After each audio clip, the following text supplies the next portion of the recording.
Most people have absolutely no idea how to run the numbers on a house flip in Australia. I'm about to show you exactly my process, how I run the numbers from everything from the legal costs to the purchase price, stamp duty, renovation costs, all the way through to actually work out how to decide if a deal is going to be profitable or not, or whether you have to walk away. Let me show you my process. All right, so right behind me, you're going to see I've laid absolutely everything out for you guys on a platter. So literally anyone could take this, plug it into a spreadsheet and run the numbers and do it with confidence, okay? So the very first thing that I always do is I work out what I can sell the property for as a renovated product. Once everything has been said and done, once a property has been fixed up, it's been repaired, once it's been renovated and you've extracted the value by doing the renovation, I work out what that number is, okay? That number is actually down the bottom here, okay? So we call this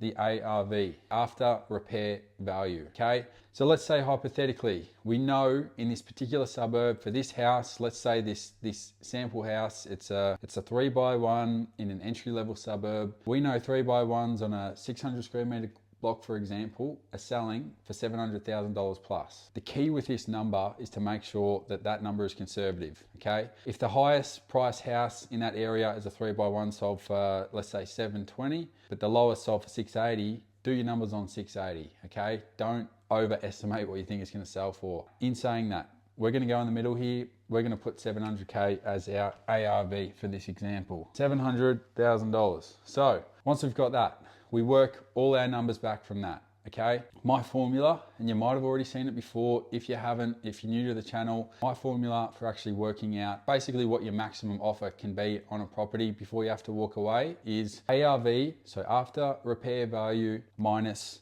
all expenses. So all of these expenses we are going to allocate here, minus the minimum profit margin you are willing to make, which is usually 10% of the total of all these costs. Okay, that's what I go with, 10% on that number equals your Mayo, okay? That's this number here at the top, your maximum allowable offer. You can't go over this number for your offer. If you do, the deal's not gonna be worth doing and you should walk away. So now we've got our main figure, okay? We know what the property is going to sell for. As a renovated product, as long as we do it to the spec that these other houses have recently sold for, this is what it's going to sell for. Let's work out all the other numbers from there. So let's say you're scanning realestate.com and all of a sudden you see one pop up. You're already area expert in this suburb and you know that these houses go for 700K renovated. This one pops up on realestate.com and you see it's listed at 500, okay? So let's put this here, 500K.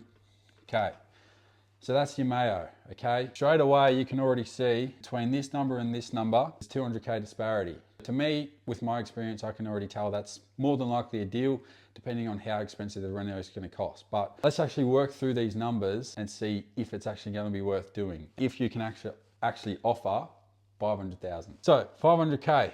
Now, in Australia, we have this beautiful thing called stamp duty.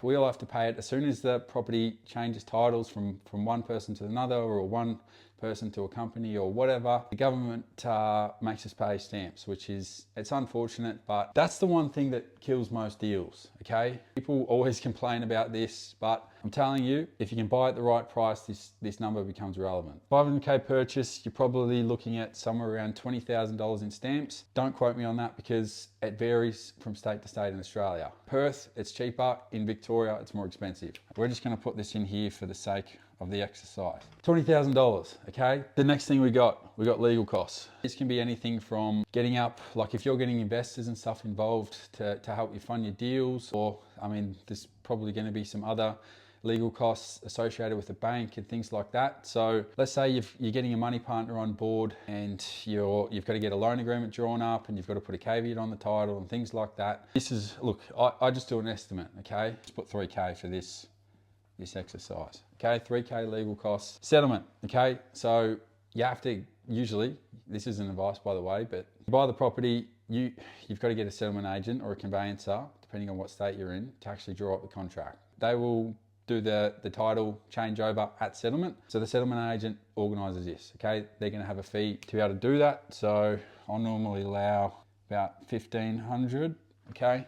1,500. Obviously that can vary again state to state and depending on who you're working with, but I normally allow something like that. Your pests, okay, if you are buying a property, look, in my experience, I always get a building and pest inspection just in case the property has something that's structurally wrong with it that you can't see, okay? You can usually get a bit of an idea on if there's something structurally wrong with the house, just having a bit of a walk around, but sometimes there might be things in the roof or under the house that you can't see, and that's where you should be. Look, I'm not going to advise you to do this. It's up to you if you want to do it or not, but I get a building and pest inspection for that, for my own peace of mind, so that if I do buy the property and there is a structural defect, I can renegotiate on the price later on. So you're normally paying about 500. Hopefully you can actually see what that means. Reno estimate obviously can vary a lot. So if you're doing an entry-level flip, if you're doing a really expensive flip, that number's going to vary. This example, we are just talking about an entry-level flip. So all the ones that I've done, the cheapest one that I've done, because I've done a little bit of the work myself, came in at 40K, and the most expensive one I've done was about 72K. Okay, so there's a bit of a range there. Obviously getting quotes and things and doing that preparation leading up to buying a house is going to help you with your reno estimate and things like that. But let's say for this example, let's just allow 60K. Okay, let's say you're going to do a bit of the work yourself because you're a tradie or you just want to get involved in the project for your first one. 60K, okay? You're allowing for this. Holding costs on this one. So this is, I normally allow a couple grand, but this is anything like your insurance, water, power, things like that for the duration of the project. So I'll normally just allow 2K for that one. Marketing, so this is once you actually get to the sale stage. So you're gonna have marketing costs through like if you're going through a real estate agent, it costs them money to put it on realestate.com, on domain, and whatever other channels they decide to use. And if you're getting like video walkthroughs for your marketing and stuff like that, cost is gonna go up. As I said, I normally allow about 2K. The ones that I've done, it's normally about 1,800 for the marketing and a couple $100 for photos, okay? So 2K for this one. Staging, look, it's up to you if you want to stage a house or not.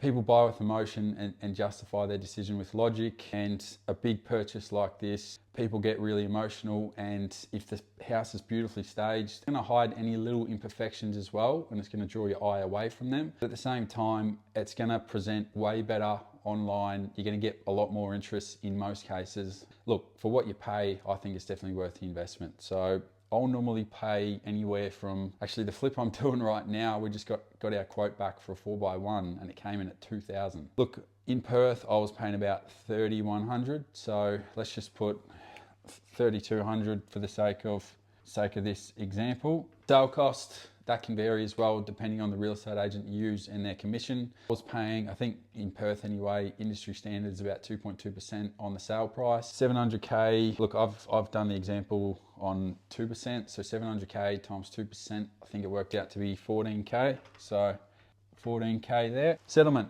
so once the property sells at the other end, once you've done the reno, once you fix it up and then you sell it at the other end, you got to go through the settlement process again. So you got to engage a conveyancer or settlement agent for this. So you're going to be paying a similar amount. So I normally allow about 1,500 there, give or take. And this is a big one, okay? Interest.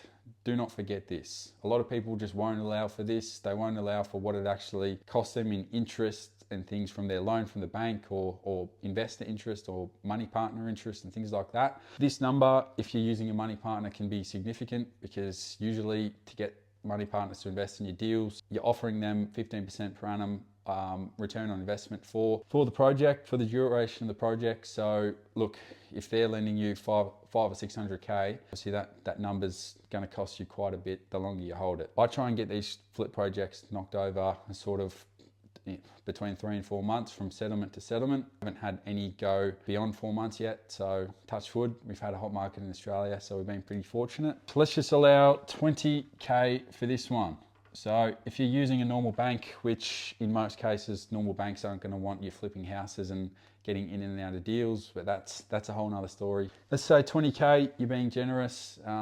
Let's say you're getting a money partner involved and you got some of your own cash to put into it. We're allowing 20K. So the next thing we want to do is add up all these numbers, okay? We want to add up all of these numbers from here, from the purchase price, all the way down to your interest costs. And that's going to spit out a total, okay? All right, we've now done the calculations, okay? The total number on this, I've just written on my hand, okay, comes to $627,700, okay? That is the total spent. Now, number's important, okay? Once you've added that up, for me personally, to make a deal worth my while, I want to be getting at least 10% on that number. Ideally speaking, I want to be making at least $62,000 on that particular deal for the numbers to actually work for me. 10% is important because if the market moves and you don't get the price that you want necessarily, you're going to have a bit of a buffer there, okay? And you're still going to have room to make a good amount of money, and it's also going to mitigate your risk. So, $62,700. So, estimated profit. All we are doing is minusing the ARV, what we know we're going to sell it for, by the total cost. Okay, it's very simple, guys. That's going to give us this number, $72,300. So straight away there, you can see it's a deal, $72,000. If you made 62 on this, on the numbers you've plugged in there, if you could buy it at this price, you're going to make a good profit. You'll make over 10%, and that way it's going to be 100% worth your while. Now, if you need to tweak this, okay, play around with this number. If the numbers, like this number here, MAO, your maximum allowable offer, okay, you might actually be out in this scenario, you've got about 10K difference, okay, 10K of movement. So you could potentially actually pay 5-10 for this property and still make 60 odd K, $64,000. That way it's still going to be worth your while. That's really the key. Obviously you want to get it at the lowest price possible. Whatever that number is, okay, your Mayo, don't get emotional.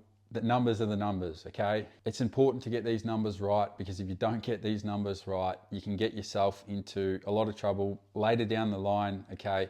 You don't want to be trying to push the numbers and tweaking them to try and make it work just to get a deal, because you might get to the end of the deal and you might potentially break even, or even worse, lose money. That's why it is important to go through this, guys, and educate yourself and make sure that you're doing it the right way, because house flipping is not the type of game that you want to be messing around with, okay? Dealing with big amounts of money, you'll want to get it right, okay? If you guys are getting value out of these videos, okay, please subscribe, like this video. Any comments or questions, just let me know down below. If you guys want to take it to the next step and you actually want to go from where you are now, essentially a complete beginner, maybe you already have some experience behind you. If you want to go from where you are now and get a full blueprint, a full process laid out from you, start to finish, on how I'm doing these deals, how I'm going through the whole process here and analyzing deals and actually getting deals over the line like this and finding these deals, which is the challenge that a lot of people seem to have. Click on the link below, go to the website, register your interest, okay? We are taking on a very, very small group of clients. This is our first ever intake for house flipping clients. So